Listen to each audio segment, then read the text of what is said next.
अकबर और बीरबल की कहानी।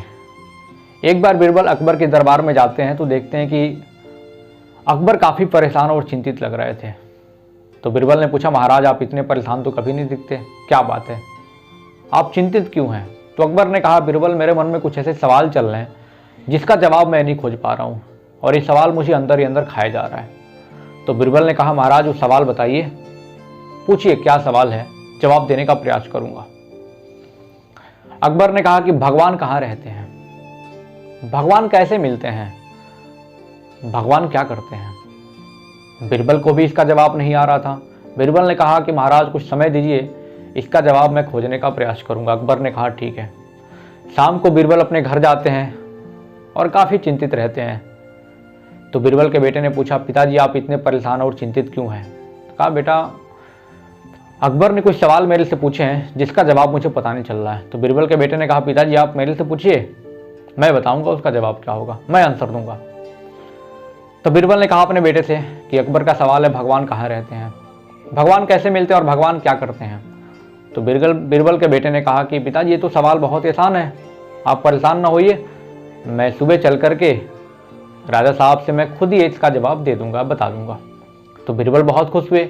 अगले दिन बीरबल अपने बेटे को लेकर के राजा अकबर के दरबार में पहुंचते हैं और कहते हैं कि महाराज राजा साहब आपके तीनों सवालों का जवाब मेरा बेटा देगा, यानी बीरबल ने कहा ये बात। तो महाराज बहुत प्रसन्न हो गए, बहुत अच्छी बात है। तो अकबर ने पहला सवाल पूछा कि बेटा ये बताओ भगवान कहाँ रहते हैं? तो बीरबल के बेटे ने कहा कि आप 1 गिलास दूध और 1 चम्मच चीनी मंगाइए हमारे पास, यानी शक्कर।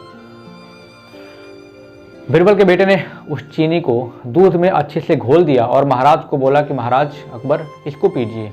जब अकबर उस दूध को पीते हैं तो बच्चा पूछता है, यानी बीरबल का बेटा पूछता है कि ये बताइए दूध कैसा लगा?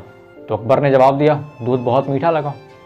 तो बीरबल के बेटे ने कहा, क्या आप उसमें चीनी के कण देख पा रहे हैं, क्या आपको चीनी के कण दिखाई दे रहे हैं? कहा नहीं, ये तो पूरी तरह मिक्स हो चुका है, कैसे दिखाई देगा, मिश्रण बन चुका है।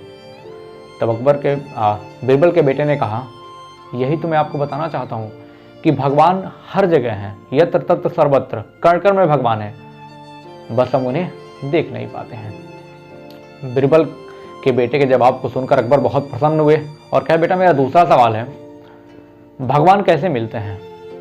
तो बीरबल के बेटे ने कहा, पहले आप 1 प्लेट दही मंगाइए। तो अकबर ने आदेश दिया और दही आया। तो बीरबल के बेटे ने पूछा, राजा साहब ये बताइए इस दही में आपको मक्खन दिख रहा है?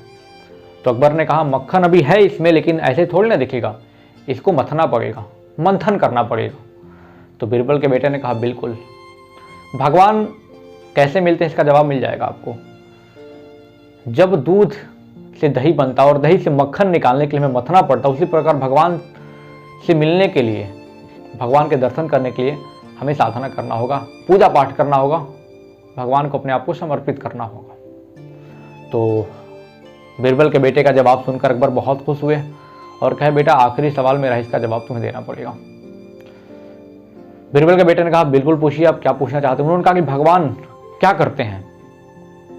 तो बीरबल के बेटे ने कहा, देखिए इस सवाल का जवाब मैं दूंगा, लेकिन आपको मेरा शिष्य बनना पड़ेगा। यानी कि अकबर को बोला बीरबल के बेटे ने कि आपको मेरा शिष्य बनना पड़ेगा। अकबर ने कहा, बिल्कुल सही बात है, चलो अच्छी बात है, मैं बन जाऊंगा आपका शिष्य।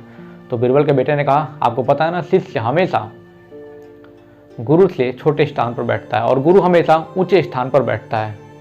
तो राजा अकबर अपना सिंहासन छोड़ करके नीचे आ जाते हैं और बीरबल के बेटा सिंहासन पर बैठ जाता है। तो बीरबल के बेटे ने कहा, महाराज आपको समझ में आ गया मैं क्या बताना चाहता हूँ? तो अकबर ने कहा, नहीं मुझे नहीं समझ में आया। तो भगवान यही तो करते हैं, कब राजा को रंक बना दे और कब फकीर को अमीर बना दे, कब राजा बना दे, कोई नहीं जानता, यही भगवान करते हैं। इस सवाल का जवाब सुनकर अकबर बहुत खुश हुए और बीरबल के बेटे को बहुत पुरस्कार दिए। इस कहानी से आपको क्या सीख मिलती है, कमेंट बॉक्स में कमेंट करके जरूर बताइएगा। और आपको कहानी अच्छी लगती है तो ऐसी कहानी आपको पर डे इस चैनल पर मिलती रहेंगी। तो चैनल को सब्सक्राइब जरूर करिएगा, लाइक करिएगा और कमेंट करके हमारा हौसला जरूर बढ़ाइएगा। बहुत बहुत धन्यवाद। जय हिंद।